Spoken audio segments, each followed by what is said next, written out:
How many seen those scenes of horror? The heads being chopped, the shelling of the towns, and felt if it was their blood brothers and sisters and family being shelled and killed. It is your duty as a Muslim to mourn their sorrow. You must be sad as a Muslim for their sadness.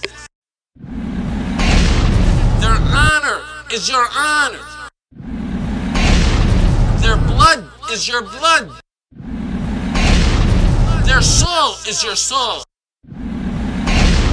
Did you feel that child beheaded was your daughter? We eat while our brothers are hungry. We laugh while they cry. Wallahi, if your heart doesn't melt to what's happening in Syria, then your faith is in doubt. And a young, beautiful girl is beautiful as the sun, more beautiful than the sun when it rises, as though she was rubies and pearls. She's led off to abomination by a barbarian, by a Alawi pig against her will, while her eye is in tears and her heart is stunned. To this and like this, a heart melts.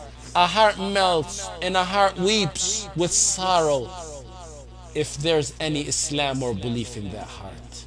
وطفلة مثل حسن الشمس إذ طلعت كأنها ياقوتة ومرجان يقودها العلج للمكروه كارهة والعين باكية والقلب حيران لمثل هذا يذوب القلب من كمد إن كان في القلب إسلام وإيمان. The sun came on to carry the legacy of genocide. And it's not genocide against people he fears are going to take power. It's genocide of a Rafidah Nusayri against Ahl Sunnah wal Jama'ah. Today, what can I say or start to talk about today? I don't know if there's any words that can express what's going on today. The great army of Rafidah, Alawiya in coalition, and listen carefully, army of Alawiya, Nusayriya, Rafidah in Syria, with their brothers in South Lebanon, the soldiers of Nasr al-Shaytan, the soldiers of Hizb al-Shaytan, along with Iraqi Rafidi militias from Iraq, along with soldiers from Iran, are all committing genocide against your brothers. Wallahi al-Azim. Wallahi, it's happening. Today I say, my brothers, all those who were romancing and flirting around with the Rafidah, with those interfaith tables, keep your head between your legs in shame and stay out of the da'wah field, because you're part of this problem. You're part of this problem, and I dare them. I say to those who are in the interfaith, okay, you guys were interfaith, why don't you bring us a statement unified that what those Rafidah in Iran and Hizb al-Shaytan, Nasr al-Shaytan's militias and the Iraqi militias are doing, along with the Nusayriya in Syria are doing, is a genocide and a crime against humanity. I say, bring us a statement like that, since that's the purpose of your interfaith tables, allegedly. Wallahi, they won't do it. They won't do it. It's just to give them fame, to make them look good, to make them popular. How do we know that's a reality?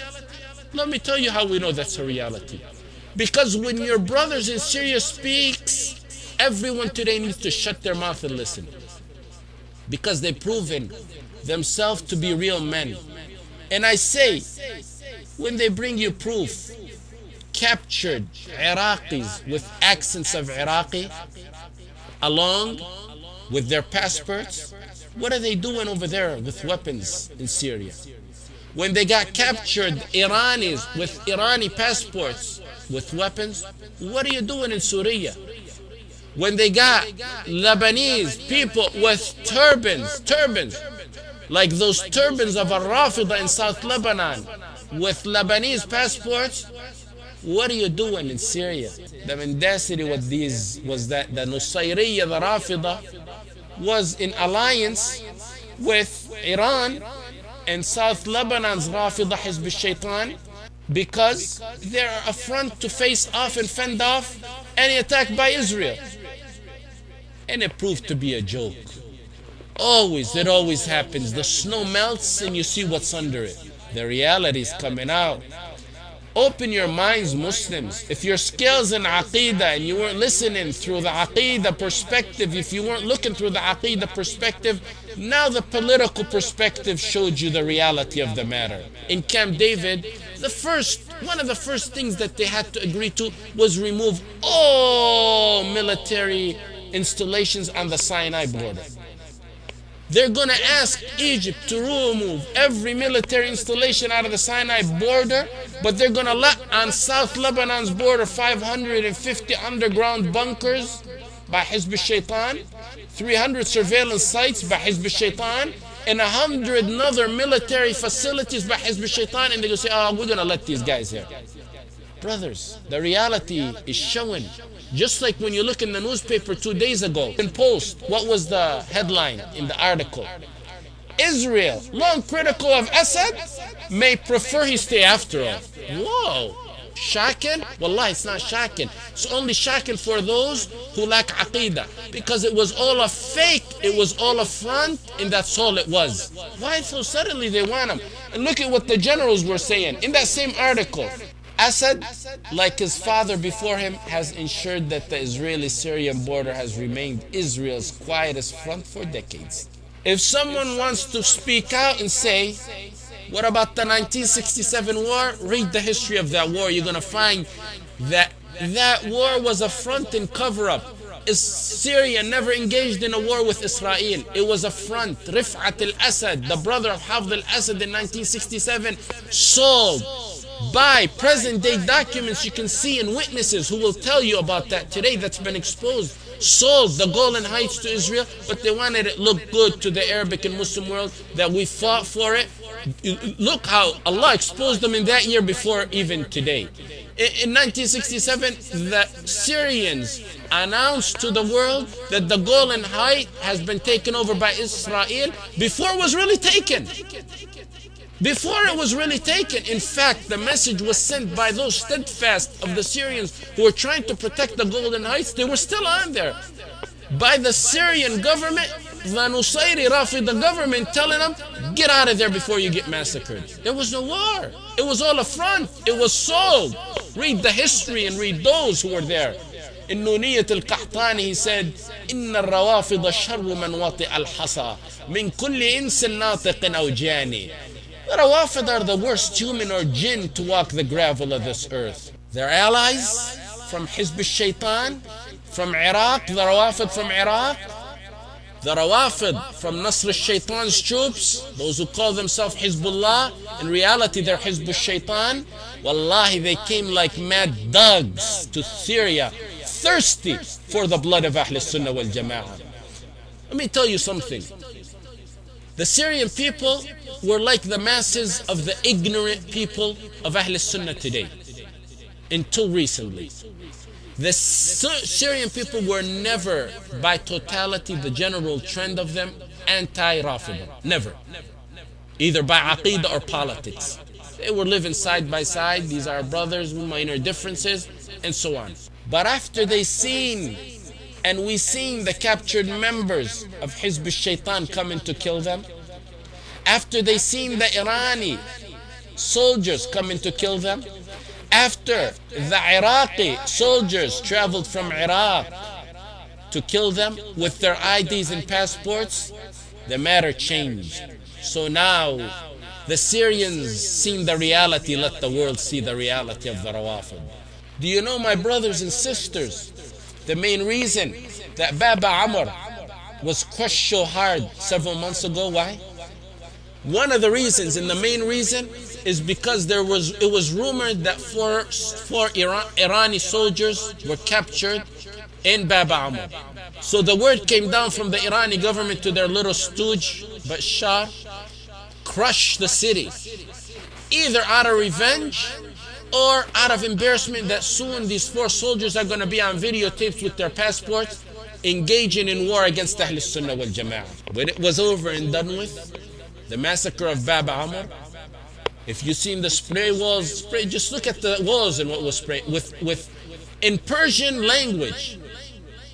May Allah curse you, O sons of Abu Bakr. May Allah curse you, O sons of Aisha. Glory be to you, O martyrs of Baba Umar. Glory be to you on the day that Aisha and Abu Bakr are going to take you to your palace in heaven, inshallah ta'ala. To you children, to you women, and to you men and elders of Baba Umar who were martyred in that land, inshallah you're going to hold the hands of Aisha and Abu Bakr, whom they curse you by, and inshallah they're going to walk you into the gates of heaven. The Syrians spoke out. Don't say that the Rafidah from Iran and Syria are a front against Israel. أسد علي وفي الحروب نعامة ربداء or فتخاء تجفل من صفير الصافرين. أسد على سوريا وفي الجولان نعامة فتخاء تنفر من صفير الصافرين. He's a lion on his own people, massacring them, killing them, but an ostrich in the wars who flinches and runs from the sound of a whistle. Many years ago, in the mid-90s, I mentioned a poem by Abu al-Baqa al-Randi al-Andalusi from Andalus. He was weeping over Al-Andalus in its last days and how the Muslims just looking and watching. And he's screaming in pain and agony, don't you see who's being raped? And don't you see who's being killed? You who live beyond the shores, did the word really get to you? The word got to him, but he's just checking. Did the word really get to you? I mentioned that poem back in the mid-90s in a khutbah when I was talking about our sisters who were being raped by the Serb and the Croats. Today, I repeat that poem again, but today, unfortunately, it's about our sisters in Syria, of what's happening to them by the Rawafid. فجائع الدهر أنواع منوعة وللزمان مسرات وأحزان. The misfortunes brought on by fate are many different kinds, while time has causes of joy and of sorrow. وللحوادث سلوان يهونها وما لما حل بالإسلام سلوان. For the accidents of fortune, there's always a consolation. You get in an accident, there's a death, you tend to over time get it over it. Yet there's no consolation for what has befallen Syria. دها سوريا أمر لا عزاء له هوى له أحد وانهد فهلان. An event which cannot be endured has overtaken Syria, one such that Uhud or the Himalaya has collapsed because of, and Everest has crumbled down for. حتى المحاريب تبكي وهي جامدة حتى المنابر تبكي وهي عيدان. حتى المحاريب تبكي وهي جامدة حتى المنابر تبكي وهي عيدان. Even the members weep though they are solid. Even the pulpits mourn though they are wooden. يا راتعين وراء البحر في دعة لهم بأوطانهم عز وسلطان. يا راتعين وراء البحر في دعة لهم بأوطانهم عز وسلطان. You who are living in luxury beyond the sea, you are who are living in other countries in the West, you who have the strength and power in your homelands.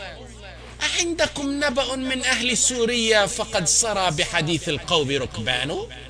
Did you get the news of what's happening in Syria? Have the writers not carried forth what the men and women of Syria are going through?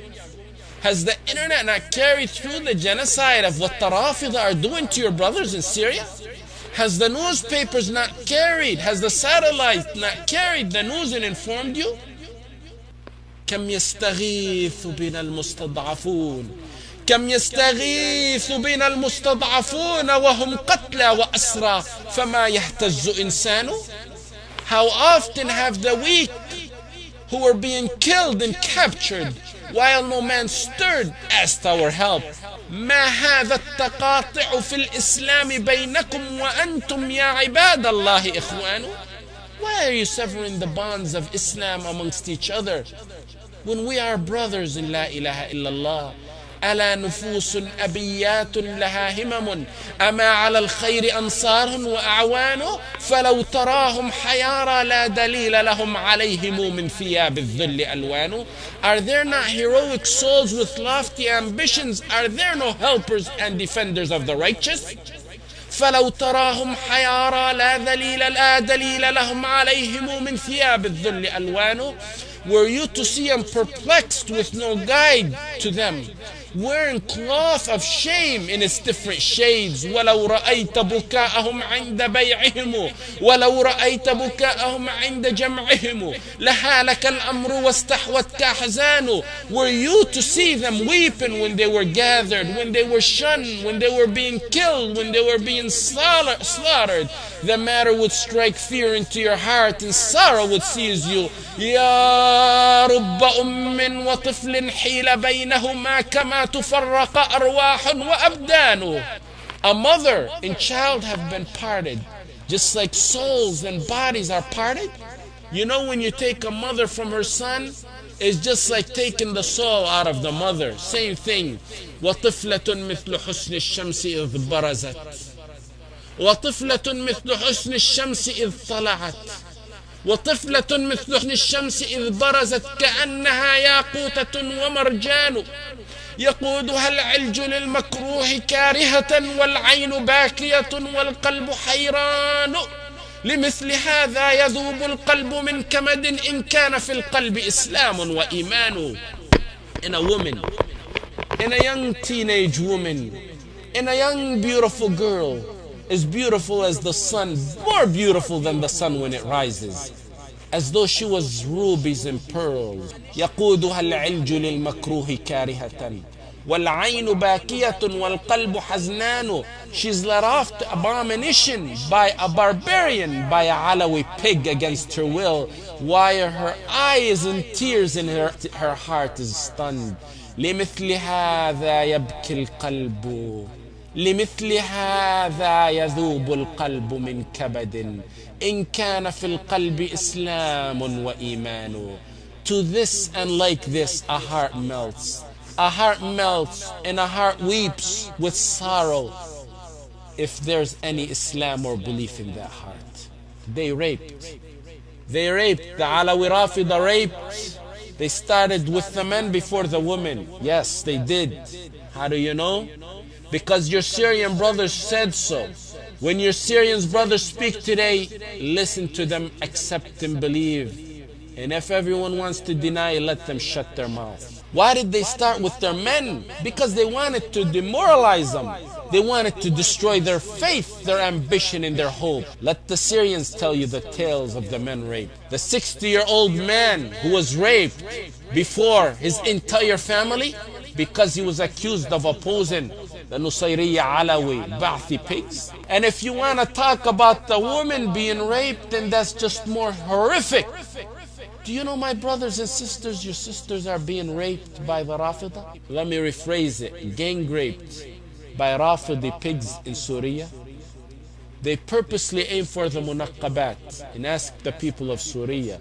If not the muhajjabat, if not, anyone from Ahl Sunnah will do. Those who lost their wives and daughters to such atrocities speak. And when they speak, listen today. In some cases, not only did they rape, but they cut them into pieces and put them on their front yards for their family to wake up to the next day. Hadi Abdullah, with the famous releases, said they entered a house, a family full of females. They raped every single one of them. The last female, they raped her one after the other. In more frank terms, they gang raped the Rafidah. Gang raped your sisters in Syria. My brothers, the honorable women of Syria, even though it's no fault of theirs, there's nothing that they should be ashamed of, since they were violated unwittingly. But these honorable, modest, blessed, chaste women of the blessed lands of Isham could not conceive living in a body she feels has been violated by a dirty Rafidi rapist. She can no longer live in a body she now feels and thinks is tainted. May Allah protect them. May Allah aid them and be with them. The honor of a Muslim woman is deeply valued. When it's violated and taken from her, taking her soul becomes 1,000,000 times easier. We tell our sisters who face this, it's not dishonor to you. The dishonor, all the dishonor is cast in Allah's books and in this world history on 1.8 billion Muslims who are able to stop this and never stopped it. There were days when real believers used to cherish being underground, and it would comfort them to be there than to be on top of this earth, knowing one of their sisters was raped. What happened to you, my sister, is a crown of honor, a medallion of pride in this life, and mountains of deeds you're going to see in the Firdaus al-A'la, inshallah, because you're the daughter of Sumayya. You're the daughter of Sumayya bint Khubbat or bint Khayyat radiallahu anha. You're her daughter. She met the same destiny as you, Ammar. They stripped her out of her clothes, and Abu Jahl, may Allah curse him, stabbed her in his spear. Abu Jahl stabbed her with his spear in her private parts, and she became who? Out of all male and female, the first martyr of Islam. A woman tells Shaykh al-Zahrani, when Shaykh al-Zahrani went to visit the refugees who are running away from Syria on the border of Jordan, in the refugee camps, a woman stood up to him. She said, Shaykh, we fled, but we didn't flee because we fear our lives, but because we fear them raping us and our daughters. Shaykh, I was a nurse, and woman after woman of the honorable women of Syria would come to me asking me for suicide by vaccination. They want a shot to put them out of their life. Why? Because they no longer can live after being raped. They feel that. Wallahi, she said it, and when the Syrians speak, you better listen and believe. Haytham al-Malih said on Al Jazeera, the 15-year-old his relative was imprisoned with. His relative's a 60-year-old woman. They let her go. Probably had no use for her, for their evil purposes. So they let her go. She said, Wallahi, I was in prison with a 15-year-old who was raped by 60 of the thugs of the Rafidah. When they asked another man to get ransom for his wife told him, no, don't pay the ransom to get me out of prison. Over 20 of them raped me, I want to die. The letter that was sent out from the prisons of the Asads, from your sisters, help us, rescue us. We're being raped. If you can't, then at least send us pills so we have to get pregnant from the thugs of the Asad, the Rafidah. Yeah, it's not the Jews doing this, nor is it the Crusaders. It's who we've been telling you for decades. And Ibn Taymiyyah has been telling you for over 700 years, and the scholars for many years. Now the Syrians uncover the reality of this matter. How many heard the cries of in the shouts of the women seeking help? But poor women, what were they thinking? What are the shouts for? You're speaking to a dead ummah. You think the Mu'tasim is alive? They must be thinking they're talking to a live ummah, but they are talking in reality to a dead ummah. She's speaking to an ummah that slaughtered jealousy and exterminated it out of their lives. She's speaking to an ummah whose hearts died long ago. A ummah that no longer has a Mu'tasim. When one call came to al-Mu'tasim, and this is a true story. Some people put doubts in this story because can't see something like this happening. When one woman called al-Khalifa al-Abbas al-Mu'tasim, one woman, because one Christian had dishonored her, a man heard her, a Muslim was hearing her. He responded, the Christian who dishonored the Muslim woman told her, oh, you called the leader al-Mu'tasim. You think he's going to come while he's preoccupied with his servants and concubines? The man who heard her, the Muslim, rode the desert for a month to get to al-Mu'tasim. He said, Mu'tasim, you're sitting here drinking water in luxury, in comfort, and this Muslim is going through this and that of what just happened. When he explained the situation, al-Mu'tasim put down the cup and told the servants, don't touch this cup, I'm going to come back and finish it when I'm done. He goes to Mu'amuriyya, rescues the girl, and captures the one who dishonored her and tells him, you really think I'd be preoccupied with my concubines and wives over the honor of a believing Muslim woman? and he opened the land of Amuriya. 4 different minor versions of the story, but it's as solidly as true as can be. رب ومعتصماه انطلقت ملء أفواه الصبايا اليتم لامست أسماعهم لكنها لم تلامس نخوة المعتصم لا يلام الذئب في عدوانه إذا كان الراعي عدو الغنم. The elders, they left no one from their massacre. The elders, Arif Ma'sus 102 years ago, I was thinking about him. I was thinking how he survived, as his family say, Hajj walking. And he survived Hajj riding on a camel. And he went to Hajj in an airplane. And he even traveled on foot to Palestine to visit Bayt al-Maqdis. He survived all that in the hardships. And back in the days when you went to Hajj walking, as I was told, you give farewell to your family because most likely you're not coming back. He survived all that, but he didn't survive the bullets of the Rafidah. Abu Hassan was just killed also a few days ago, the doctor, who was treating patients with equipment that are really manicure tools to clean your nails and fix and clean your nails and shine your nails.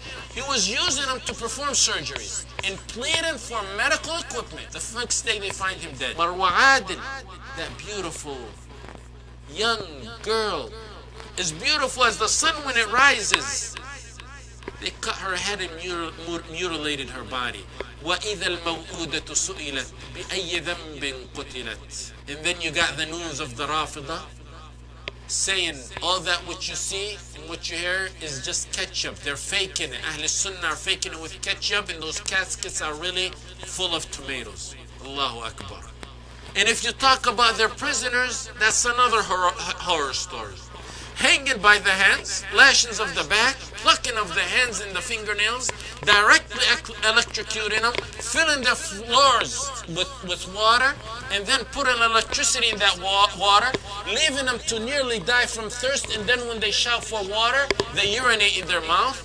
Today is the day the Syrians speak, and when they speak, everyone listen. You seen the hands that were cut off because they refused to bow and prostrate to Bashar's picture? Are the Rawafid still Muslim and your brothers? Are they still the liberators of the Quds? Why didn't you believe us when we told you they hate the Sahaba?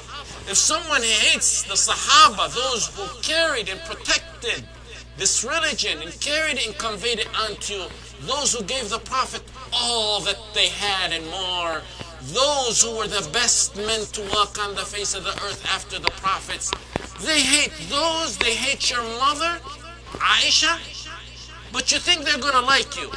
Are they still Muslim? How can you sleep knowing your sister's being raped? How can you rest knowing your sister is being led by 2 Alawi pigs to an unknown destination? How can you eat knowing your sister is in the headlock of a Rafidi, let off to abomination against her will while her eye is in tears and her heart is stunned?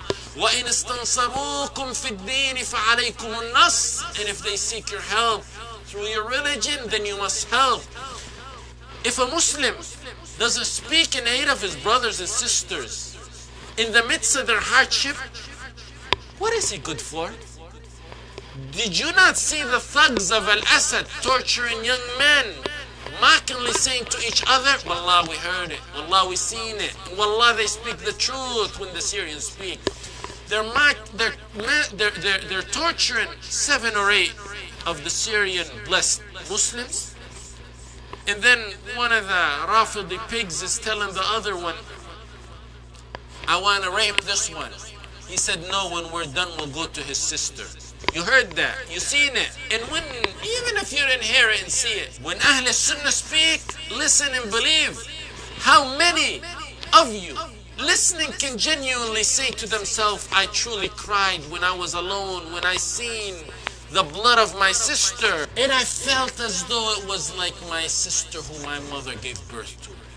What blows one's mind more than what's going on is the reaction of the Muslim in neglect to what's going on. Do the Muslims not believe what's going on? Or do they not know it's a genocide? The stories of horror and rape, if the scholars of hadith were to judge the authenticity of what we're hearing from Syria, those stories of rape, of torture, of murder, of genocide, if they were ranked by the knowledge of Jarh and Ta'dil, you'd find them in Bukhari and Muslim. They're mutawatir in Bukhari and Muslim. So when the Syrians speak, listen. In Halab is a horror story. In Qamishli is rape. In Dimashq is a massacre. In Idlib is a sharpshooter. In Hims is the biological weapons. Whoever flees from the shelling gets slaughtered. Who flees from that gets shot by a sharpshooter. Whoever flees from all of that ends up shelterless with the sky as his tent. Don't think those hundreds of thousands who escaped killing are happy in the refugee camps. Getting kicked out of your country is just like dying. In fact, Allah compared them in the Quran and put them next to each other. وَلَوْ أَنَّا كَتَبْنَا عَلَيْهِمْ أَنِ اقْتُلُوا أَنفُسَكُمْ أَوْ اخْرُجُوا مِنْ دِيَارِكُمْ. Allah saying, if we wrote and imposed upon the children of Israel to kill yourself or forcefully leave your homelands, point of it is, he compared the two and put them side by side, which means they are similar in their hardship. Being killed and being taken out of your land. The Ummah has reached new low levels. Ibn Kathir in Bidayah wa Nihaya was nearly hesitant to write about certain eras the Muslims were low in. He even said, I take a step forward and I take a step backward when I want to write about this. During the era of the Tatar and Mughal. But I say, if Ibn Kathir was to live to see what we see today in Syria in 2012, it washed away the lowliness of prior low times the Muslims went through. Ibn Kathir, get out of your grave and write a new low point of Islamic history. Wallahi, wallahi, wallahi, what the Rawafid are doing to your brothers in Syria is something neither the Jews, nor the Crusaders, nor the Mughal, nor the Tatar did to Muslims. I asked many brothers who called and asked me to speak on this topic. What's the topic of your khutbah? Wallahi, a lot of them told me things you don't know whether to laugh or cry about. Rarely any mention it, and very, very few maybe slide it in their dua. One khatib was counting and issued his students to go out and count. What do you think they went to count? He said, go out to the students and count each one of you how many pieces of clothes an average family has, so we can see how many times our women wash laundry and walk up and down the stairs. You know, talking about the respect we should give to women. Nice topic. Nice couch-to-couch topic. Nice halaqah after Maghrib. But at a time when there's a genocide and a massacre, and by Allah he never made, because I heard that khutbah, by Allah he never even made dua at the end for anything that's going on in the midst of the massacre of what's going on in Bab Amr. Wouldn't it have been better to see and ask your students to do a study of the real number of how many were killed by the Rafidah in Syria? You definitely know it's not the 10 and 15,000 that's been said. No way would you believe that. It's beyond that. It's way beyond that. How many were killed? How many children were orphaned? How many were raped? And how many are missing? The world is silent as the genocide goes on. And let me tell you, silence is a sign of acceptance. There are countries like the United States, of course, and many others throughout the world who are perverted in their nature when it comes to Sunni Muslim blood. They're waiting for the maximum amount of Sunni death, yes, to pleasure and delight their hearts. The maximum amount of rape, the maximum amount of casualties. And when they climax from that because of their perversion, then they might send troops to stop the genocide at the end, dependent on who's victorious and dependent on their interest. Those who call themselves dua are also romancing with the idea. Should we speak or not? Should we say this or not? What does the government tell us to do? Will the satellites take us off if we speak about this? Whose side is the winner side? Because I want to be on the winner side. One of the most famous Arabic dua, probably the most famous one. Silent for 1 year over what's going on in Syria. Even though he's on tens of satellite programs, for 1 year, by Allah, he didn't utter a word in aid for his brothers in Syria. This is one of the most prominent, looked up to, allegedly dua in the Arabic region. 1 year, 365 days to speak, and then he finally speaks and breaks his silence. 365 days, and on average, my calculation is, on average, around 50 to 60 deaths per day. That's what they say. Wallahi, it's more. Wallahi, it's more, because when it's over and done with, you're going to see the graveyards that the Rafidah, they put your brothers and sisters of Ahl Sunnah in, just like the Serb and Croat did. وَإِذْ أَخَذَ اللَّهُ مِيثَاقَ الَّذِينَ أُوتُوا الْكِتَابَ لَتُبَيِّنُنَّهُ لِلنَّاسِ وَلَا تَكْتُمُونَهُ. Did you see the banner the female was carrying in Arabic? A banner that melts the heart of any human being. لأن فتوى إسقاط النظام لم تصدر من أفواه المشايخ الكرام فقد صرنا نسأل عن فتوى إسقاط الجنين الناتج من اغتصاب شبيحة النظام. You know what that means? Because we heard no fatwa from our honored scholars, mockingly saying our honored scholars, because we heard no fatwa from our honored scholars to abort the Bashar's Rafidi government, now we need a fatwa to abort the infants in our wombs as a result of the thugs of Assad's raping us. Learn. We used to mock and call the actors and actresses prostitutes and pimps. Today we tell some of our dua, why don't you be like them? Louise Abdel Karim, a singer from Syria, put in her life, her career at stake. What kind of career? Entertainment career. It's not Allah. It's not Allah. Da'wah to Allah. An entertainment career, because she says, I can't stay silent about what's going on in Syria. Fadl Shakir, that famous Palestinian Lebanese singer in Lebanon, when the entertainment, their industry is run by Al-Assad's government, stands out and speaks against it and says, today I quit singing and all I'm going to do is nasheed in support of the Syrian people. They said, you're going to lose your career. You're going to lose your followers. He said, they're going to be more, inshallah. They said, look, these are singers, they're not dua. He said, the whole entertainment industry is against you. He said, I ask Allah to enjoin them with Bashar. Let some of the dua learn from the Jewish students. Let them learn from the Jewish students who stood in solidarity with the Syrian people when the Jewish, in the Jewish campuses, when the Syrian Israeli female poet gets up and begins to weep as she's reading her poem in support of the Syrian people. And then you got those who are silent. What do? Be sincere to yourself, my brother. How many times did you lift your arms in seclusion making dua for your family in Syria? It is incumbent on every last Muslim not to raise his head from sajda until he makes dua for his brothers in Syria. Dua, seeking the aid of Allah, showing you're part of this ummah that it concerns you. Those who share membership in any post, let alone in the guided path of Islam, the best nation sent to mankind, must altogether share their joy and sorrow, their victory and their defeat, their mistake and their senses. Sometimes in the midst of calamities, you don't know whether to laugh or cry. Sharrul baliyati ma yudhik. The genocide is going on, and there are those who had to ask the government if they can make qunut in their salah. And then when the government said it's permissible, they considered the victory of all victories.